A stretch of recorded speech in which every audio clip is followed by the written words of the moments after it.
Hello and welcome to Africa Today. I am Mike Okwache.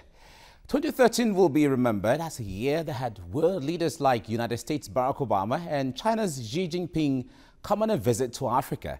Now, this year has started on a visiting note with the director of the International Monetary Fund, Christine Lagarde, reaching out to Kenya and Mali. This comes barely a month after the IMF's final disbursement of $109 million out of a 3-year $750 million foreign exchange support loan to Kenya. Now, meanwhile, Mali had earlier agreed to a 3-year program with IMF under which the country committed itself to improving public finances and facilitate the development of its private sector. Now, what are your thoughts on the impact of the IMF on Africa's economy? Let's take your comments on Twitter at TVC Africa Today or send an email to africatoday@tvcnews.tv. We'll take this report on Africa Today. We'll be right back. Welcome on board. Kenya has this week received a thumbs up from the head of the International Monetary Fund for laying the foundation to lift the country's economy to middle income status within the decade. Speaking as she began her 3-day maiden visit to the country, International Monetary Fund Managing Director Christine Lagarde said the East African nation had made remarkable economic gains over the past few years. You're setting standards in terms of successful completion of the extended credit facilities that was put in place 3 years ago.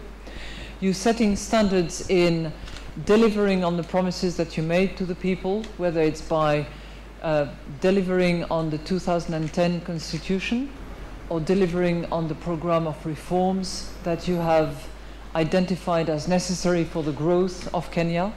While acknowledging the external shocks that Kenya is expected to face as it opens its financial markets to the globe, the IMF both cited the successful partnership between her organization and the East African nation as key in maintaining a stable macroeconomic environment. That partnership is largely attributable to you, and certainly the success that we have acknowledged and that we have seen together, and which the board, as acknowledged a couple of weeks ago, well now 3 weeks ago in December in Washington, is testimony to your leadership, to your endorsement, and to your ownership of the program. President Uhuru Kenyatta said his administration has embarked on boosting the competitiveness of Kenya's economy through investment in infrastructure, enhanced regional integration, and targeted support for small and medium enterprises.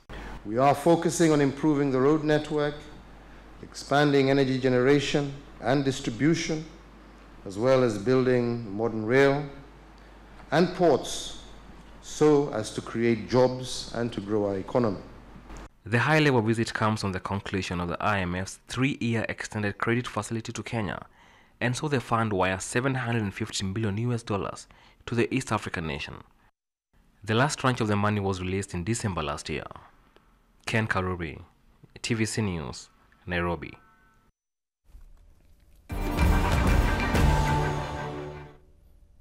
All right, glad to have you back. The International Monetary Fund and the World Bank were created in 1944 at a conference in Bretton Woods in the United States. The Washington-based institution was designed to promote economic cooperation and provide member countries with short-term loans for development.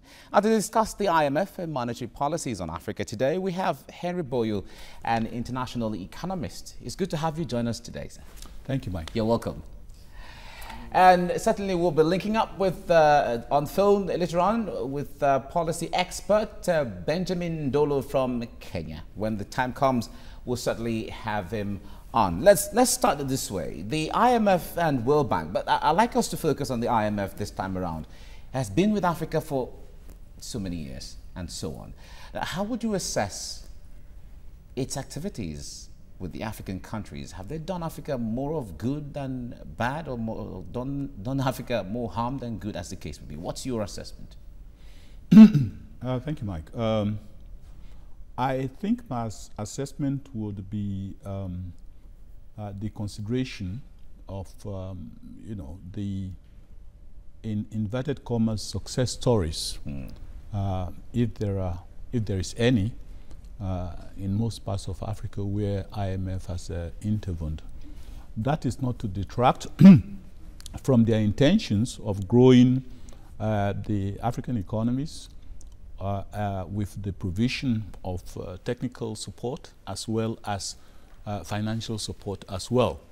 But having said so, the reality on the ground is that most African countries are hemorrhaging, particularly in the areas of unemployment, high rate of unemployment, low consumer demand, low purchasing power, and of course uncomfortable rate of inflation.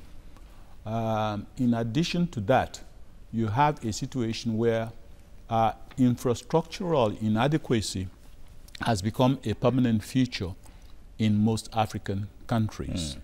Infrastructural enhancement in the areas of education, health, transportation, provision of water, and the combat of the major diseases like malaria and typhoid fever and things like that. So when you look along those parameters, or if you use those parameters as a guideline or signpost, the chances are your conclusion would be that, oh, maybe the IMF and the World Bank will say that we have tried, but the result of their efforts have not been spectacularly successful.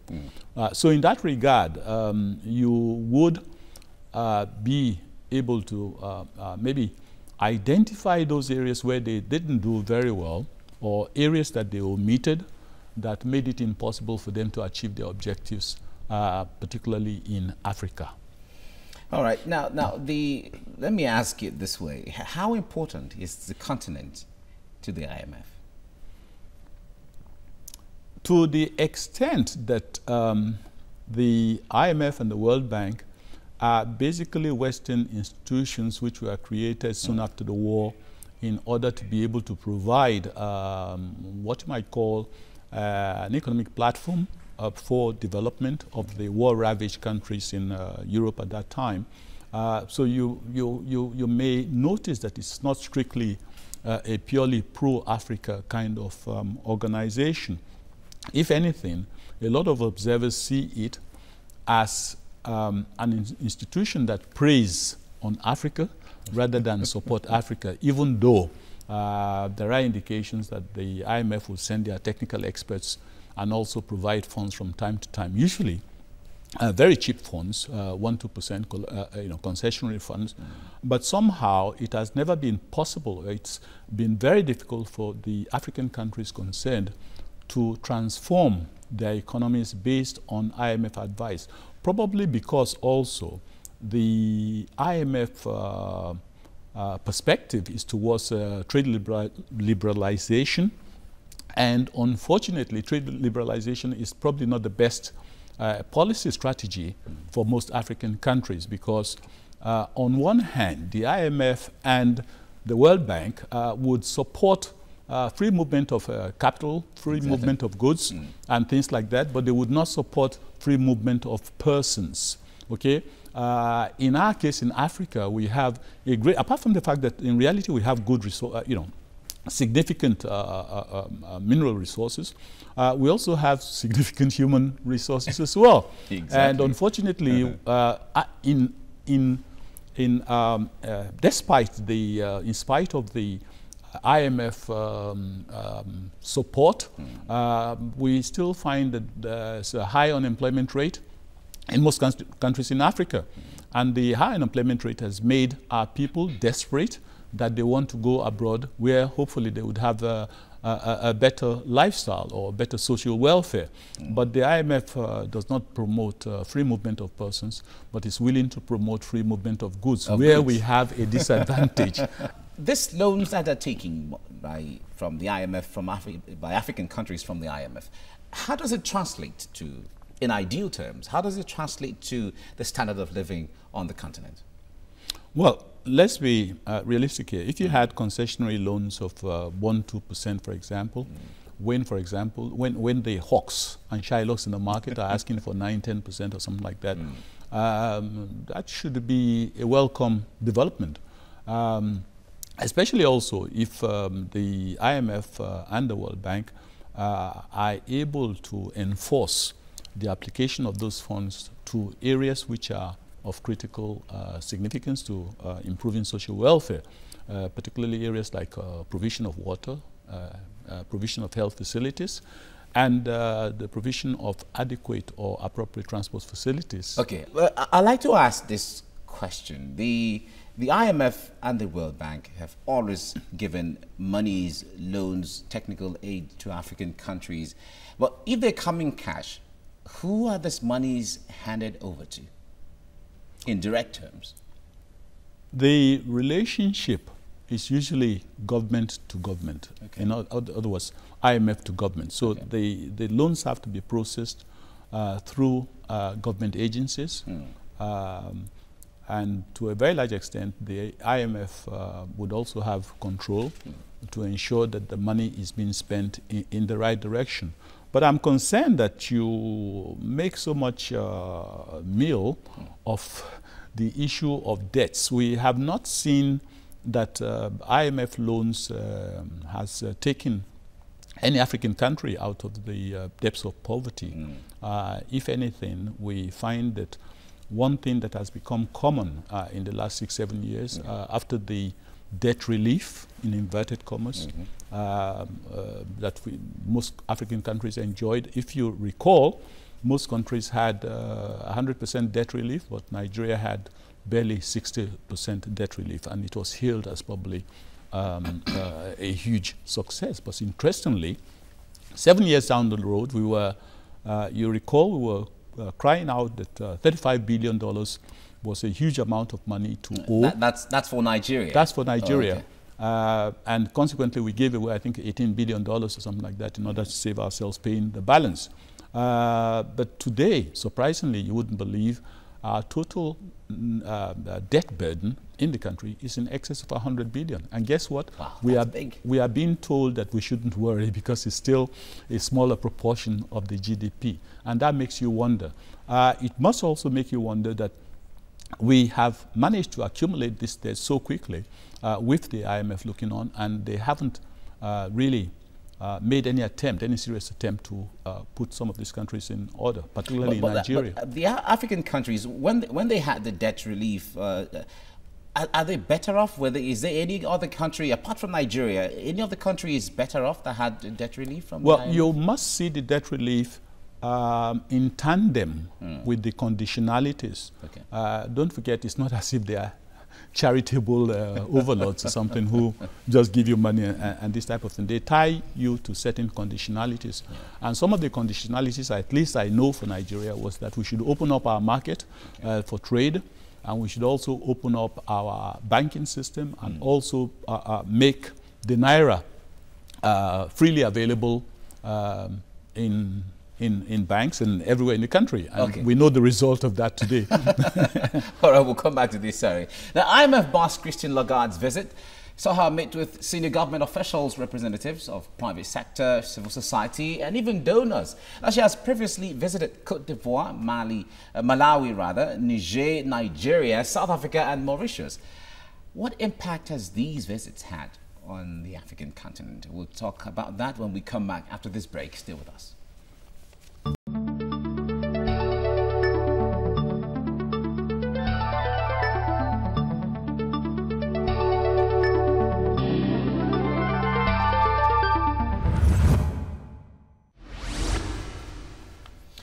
Now, welcome back. East African countries are set to trade in a single currency by 2015, following last month's signing of the Monetary Union Protocol by the region's heads of state.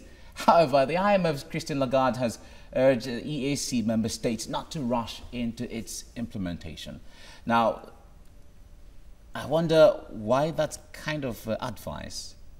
Are there wrong implications to if regional bloc or countries decide to come together to have a single currency? Absolutely no real constraints on that. At least where Christine Lagarde comes from, France, they are part of the European Union, and they have a common currency. I think it is in tandem with the usual IMF policies that encourage openness in areas where we are not competitive, and become restrictive in areas where we are competitive. As I said earlier on, We are very competitive in the area of population, but there is no IMF support for free movement of human beings. You will find that most of our youth have to go through deserts and go through rickety boats in the Mediterranean to get to Europe. So really, there's nothing wrong with African countries getting together. At least in the West African region, we had the possibility of coming up with the West African unit of account, but so far we have not got there. In addition, also, you have a situation where we've been asked to open up our borders, but we would probably be hurting ourselves if we did that at this moment. Okay. I think we have Benjamin now. Benjamin, can you hear me now, Benjamin? All right, welcome to Africa Today. Now, Africa's economy is set to be growing. Do you think this is beginning to reflect on the quality of life or standard of living of the African people? No, so far it's mostly academic numbers. Statistically, yes, a lot of the indicators look, pretty much fine, just fine. But it's not yet translating into reality, into real, benefit or real change in the lives of our people. Right now, you could just say the figures are pretty much academic. And, that's hopeful, but it's not yet at the level of maturity where you can say for sure that it's translating into job creation, job sustainability, income generation, and economic stability. All right. Now, the analysts have said that all the loans and all the assistance and all the aid from IMF has not really taken Africa out of poverty. Why is it so difficult to turn things around?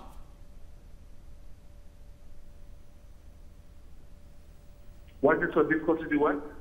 Hello, if you can hear me, analysts have said, I was asking you earlier on, I said analysts have said and I've come up with the fact that IMF loans have not really taken Africa out of poverty, as the case may be. Why is it so difficult? Why is it? In the case of Zimbabwe, which I like to use as an example, once you trash your currency to where you have a currency note for $250 million on a single currency note with an expiration date at the bottom, it's pretty much almost impossible to pull back from a situation like that. So a lot of times this is often due to decades of misrule, decades of ineptitude, decades of looting, decades of negative growth, really everything negative you can think of as far as bad governance. And so to pull back from that, if you factor in the competitive economic world that we live in,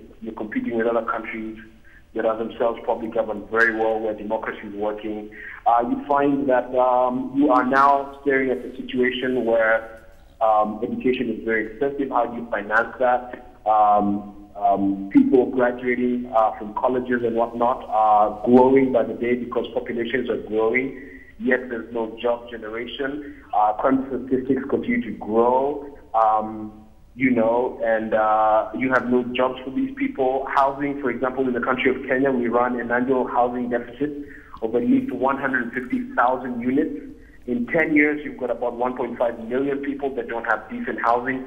Decent housing also requires decent piping for water. It requires as well sewer. Sewer lines are extremely expensive. Many countries like Kenya, the last time a sewer line was built was in the 1950s. So basically, you've got a crisis on your hands that you can talk until the cows come home, but how are you going to fix this?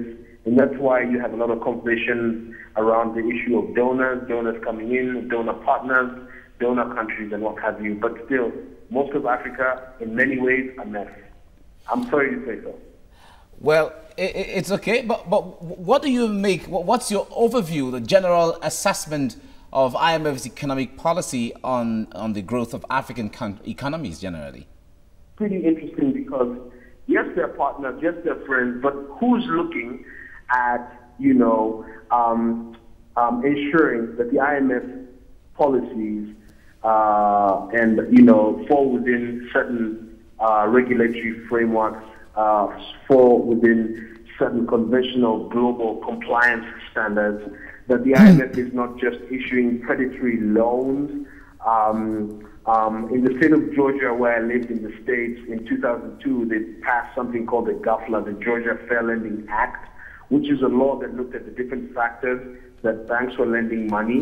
And if you lent money to people that, ideally weren't earning enough, couldn't pay, or at exorbitant rates, then this was not looked at under the Settlement Procedures Act laws as fair lending. This was looked at as predatory lending. All right, Benjamin, thank you very much. Benjamin, that's the much time can permit us for now. Thank you very much for lending a voice on Africa Today.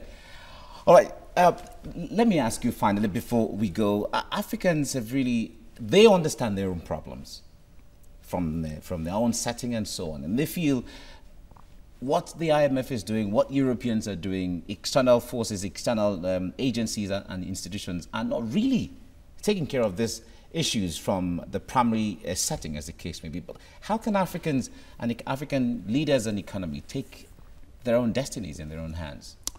I like the word, the predatory strategies of the IMF that the gentleman used. I think it's a fascinating term.